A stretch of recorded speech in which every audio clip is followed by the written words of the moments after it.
जय सिया राम। सब सुख लहे तुम्हारी सरना, तुम रक्षक काहू को डरना। जो भी हनुमान जी के भक्त हैं, हनुमान जी कभी किसी को निराश्रित नहीं छोड़ते, उसकी उचित व्यवस्था करते हैं। बल्कि कई बार साधु महात्माओं को तो कथन होता है कि अगर हम सर्वस्व हनुमान जी पे जब छोड़ देते हैं तो हमारे भरण पोषण की जिम्मेदारी भी हनुमान जी की हो जाती है। लेकिन कई बार होता है कि हमारी जो भक्ति की अवस्था है उस स्तर की नहीं होती, हमारा समर्पण उस स्तर का नहीं होता, यह सिर्फ शब्दों तक रहता है, इसलिए हम इसका अनुभव प्राप्त नहीं कर पाते। लेकिन इतना तय है कि जो ईश्वर के सहारे है, ईश्वर के सहारे का मतलब हाथ पे हाथ धरे बैठे रहना नहीं है। वो व्यक्ति बाहर से कर्म करता हुआ तो दिखेगा, लेकिन वास्तव में जिसको कहते हैं कि ईश्वर के लिए कार्य करना, ईश्वर की खातिर कार्य करते हुए दिखना या ईश्वर का कार्य करना, तो ऐसे लोग कर्म में रत रहते हुए भी एक तरह से अकर्म की स्थिति में रहते हैं। तो ऐसे लोगों को हनुमान जी स्वयं संभाल लेते हैं, उनका भरण पोषण स्वयं करते हैं। एक बार की बात है, बाबा नीम करोली जी महाराज का एक अनन्य भक्त जो वर्षों से उनकी सेवा किया करता था, जब भी मौका मिलता था वो तो उनके साथ साए की तरह वो भक्त रहते थे। बाबा जी जहाँ सोते थे वो वहीं सो जाते थे, नीचे चादर बिछाकर। उनकी देखरेख करने के लिए हमेशा उनके साथ रहते थे।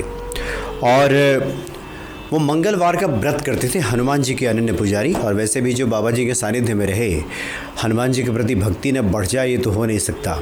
बाबा जी का तो मूल मंत्र ही था कि कैसे हम लोगों को राम से जोड़ दें, हनुमान जी के प्रति उसकी भक्ति बढ़ा दें।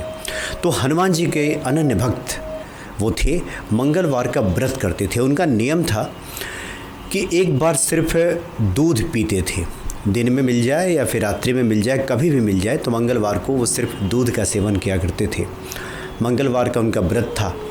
बाबा जी ने उनसे दिन में पूछा कि कुछ खाया पिया कि नहीं, तो उन्होंने कहा कि दूध पी लूँगा।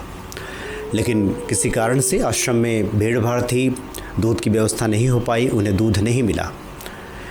इस प्रकार से फिर रात हो गई।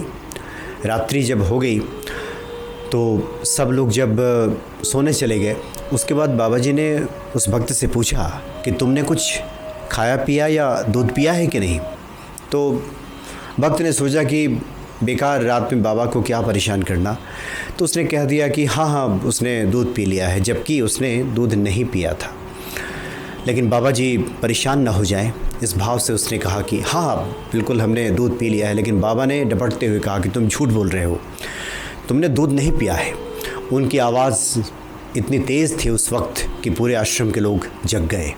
रसोइया भागता हुआ आया और उसने क्षमा मांगी। उसने कहा कि उसे तो ध्यान ही नहीं रहा कि दूध देना है, और अब दूध भी समाप्त हो गया है, कोई व्यवस्था अभी नहीं हो सकती। रात के 11 साढ़े 11 से ज़्यादा का वक्त बीत चुका है। और इस तरह से रसोइया क्षमा मांग करके चला गया।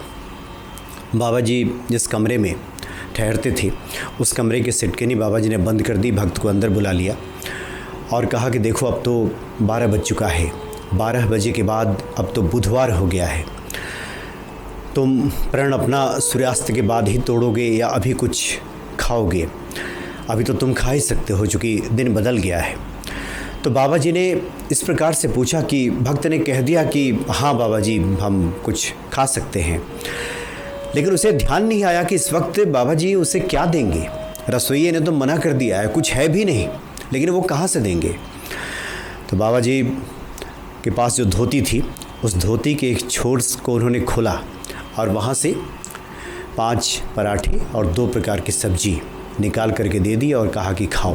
तो भक्त ने सोचा कि अंदर क्या खाना, बाहर जा कर के हम खाते हैं। बाबा ने कहा कि नहीं अंदर बैठ कर के खाओ। थोड़ी देर के बाद बाबा जी उसको खीर ला कर दिए। भक्त ने खीर भी खाया। और बाबा जी ने कहा कि ये खाओ, ये राम जी का प्रसाद है, इसे ग्रहण करो।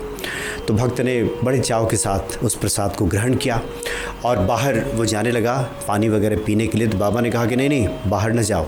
और बाबा के सिरहाने के पास भक्तगण उनके लिए पानी रख दिया करते थे कि बाबा जी को आवश्यकता होगी। तो बाबा ने कहा कि ये पानी पियो। लेकिन भक्त को असमंजस हुआ कि बाबा का जो पात्र है उसमें भला वो कैसे ग्रहण कर सकता है पानी। तो उसने कहा कि नहीं नहीं महाराज, हम ये पानी नहीं पिएंगे, हम बाहर पी लेंगे। बाबा ने डपटते हुए इस तरह की बातें, बच्चन सिंह जी ने बाबा नीम करौली के अलौकिक प्रसंग में लिखा है कि बाबा ने डपटते हुए अपने हाथों से गिलास लेकर के भक्त को पानी पिला दिया और रात्रि में कहा कि ये बात किसी से तुम कहना मत। और वो भक्त काफ़ी दिनों तक इस बात को लेकर उसने किसी को कुछ नहीं बताया। लेकिन बाबा जी की देह लीला समापन के बाद बाबा जी के प्रति उसका प्रेम भक्ति उमड़ा, तो उसे कहे बिना रहा ना गया। उसने सबको बताया कि कितने अद्भुत हैं बाबा नीम करौली जी महाराज। जो भी उनके भक्त हैं, जो भी उनके सहारे हैं, जो भी उनके आश्रम में हैं, उसे कभी वो निराश्रित नहीं छोड़ते। भक्त के खाने पीने तक की व्यवस्था, छोटी छोटी बातों की व्यवस्था कि भक्त ने कब खाया नहीं खाया, उसे खाना चाहिए, इन सब बातों की व्यवस्था भी ईश्वर संभालने लगते हैं। लेकिन ये बातें तभी समझ में आएंगी जब हमारा समर्पण गहरा होगा। हम सच में हम ईश्वर के प्रति खुद को समर्पित कर देंगे, सिर्फ वचनों से नहीं, हमारे भीतर से जब ये पुकार, ये आवाज़ उठेगी और हम स्वयं को जब हनुमान जी के हवाले कर देंगे, उनको समर्पित कर देंगे, तब ये बातें समझ में आएंगी।